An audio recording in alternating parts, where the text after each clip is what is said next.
بسم اللہ الرحمن الرحیم۔ السلام علیکم ناظرین، آج بات کریں گے امریکی امداد کی کہ امریکہ نے جو ہے وہ دنیا بھر میں اپنی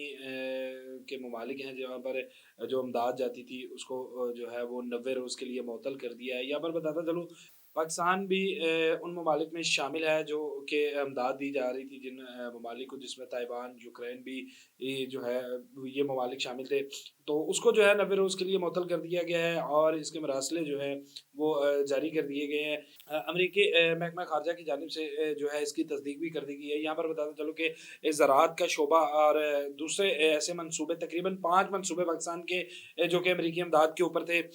وہ بند ہونے سے وہ متاثر ہوں گے اور تاخیر کا بھی شکار ہوں گے۔ یہ اقدامات جو ہے وہ صدر ڈونلڈ ٹرمپ نے کیے ہیں۔ یہاں پر جب سے ڈونلڈ ٹرمپ نے حلف اٹھایا، حلف کے دوران ہی انہوں نے جب صدارت کا حلف اٹھایا تھا تو اس وقت ہی انہوں نے اعلان کر دیا تھا کہ سب سے پہلے جو ہے وہ امریکہ کی عوام کی جو توقعات ہیں ان کے مطابق جو ہیں وہ فیصلے کیے جائیں گے، اور اس کے ساتھ ساتھ ملک کے اندر جو امریکی عوام کی توقعات ہیں، جنگیں جو ہیں خصوصی طور پہ جو جس میں پوری دنیا کے اندر جن جن ممالک کے درمیان جنگیں ہیں وہ ختم کروائی جائیں گی اور امن بنا کیا جائے گا۔ لیکن اقدامات کے حوالے سے ہم نے دیکھا کہ ٹرمپ کا جو پچھلا دور تھا اس حوالے سے بھی کافی سخت فیصلے کیے گئے تھے، خصوصی طور پہ جو غیر ملکی تارکین وطن تھے، غیر قانونی تارکین وطن تھے، ان کے لیے جو فیصلے کیے گئے تھے، اب بھی جو ہے وہ اسی طرح کے فیصلے دیکھنے میں آ رہے ہیں اور مزید 90 روز کے لیے کہا یہ جا رہا ہے کہ 90 روز کے ہے، اور اس حوالے سے یہ کہ 90 روز کے بعد آیا یہ پابندیاں جو ہیں، یہ جو معطل کی گئی ہیں امداد، ان کو دوبارہ سے جو ہے وہ بحال کیا جائے گا یا پھر مزید ان کی جو مدت ہے اور اس کی میعاد کے اندر جو ہے وہ اضافہ کیا جائے گا۔ لیکن یہاں پر ایک بڑا دھچکا لگا، کیونکہ ہمارے پاکستان کی اگر ہم خصوصی طور پہ بات کریں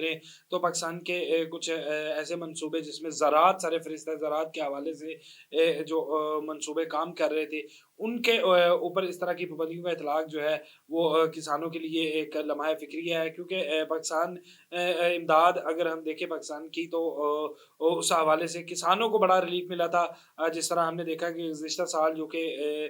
کسانوں کے حوالے سے بڑا کوئی اتنا خوشگوار نہیں رہا، لیکن اس کے بعد پالیسیز ایسی بنائی گئی، پھر امداد کے حوالے سے ہم نے دیکھا کہ اس طرح کچھ معاملات ایسے ہو گئے جس کے باعث کسان جو ہے اب دوبارہ سے مایوسی کی طرف جا رہے ہیں۔ اور امریکی حکام کے مطابق کہ جائزے سے مشروط یہ امداد ہے، جائزہ لینے کے بعد اس امداد کو دوبارہ بحال کیا جائے گا۔ صحت کا جو شعبہ ہے اس میں 4 منصوبے، توانائی کے 4 منصوبے، زراعت کے 5 منصوبے، اس طرح مختلف جو منصوبے تھے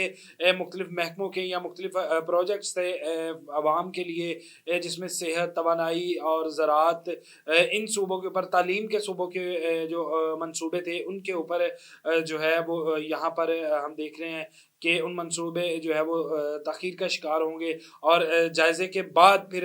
حالات کیا بنتے ہیں، جائزے کے بعد رپورٹ کیا تیار ہوتی ہے پاکستان کی کہ یہ امداد جو امریکہ کی جانب سے پاکستان کو دی جا رہی تھی، یہ امداد آیا جن پروگرامز کے لیے جو ہے وہ دی جا رہی تھی، کیا انہیں پر خرچ ہو رہے ہیں یا پھر یہ امداد جو ہے کسی اور جگہ پہ خرچ ہو رہی ہے یا یہ امداد کا صحیح استعمال نہیں کیا جا رہا۔ تو اس حوالے سے جائزہ رپورٹ جو ہے وہ مانگی گئی ہے۔ اس کے بعد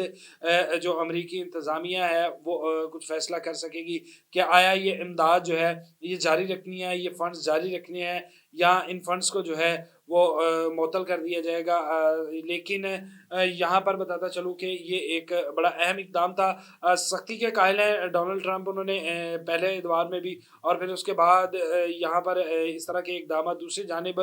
جو سیاسی ناقدین ہیں ان کے مطابق کہ یہ ایک اقدام ٹرمپ کا تھا، اور یہ نہ صرف پاکستان کے لیے بلکہ پوری دنیا کے لیے، جس میں اردن، تائیوان، یوکرائن کی، کیونکہ یوکرائن کو اگر دیکھا جائے تو حالات ذرا وہاں پر کشیدہ ہیں، اور روس کی ایک ان کے اوپر یلغار بھی ہے۔ لیکن اس کے ساتھ ساتھ ٹرمپ جو تھے انہوں نے حلف والے دن ہی اعلان کیا تھا کہ وہ روس اور یوکرائن کے درمیان جو ہے وہ جنگ بندی کی بات کریں گے، روسی صدر سے بات کریں گے کہ اس معاملے کو جو ہے وہ ختم کیا جائے۔ لیکن یوکرائن کے اوپر یہ تمام مسائل جو ہیں وہ نیٹو میں شامل ہونے کے بعد جو ہے وہ پیش آئے، لیکن اس کے بعد امداد بند کر دینا، جس سے یوکرائنی انتظامیہ کے ساتھ ساتھ عوام بھی جو ہے وہ اس وقت شدید غم کے اندر جو ہے وہ مبتلا ہے اور شدید غصے کے اندر بھی، کہ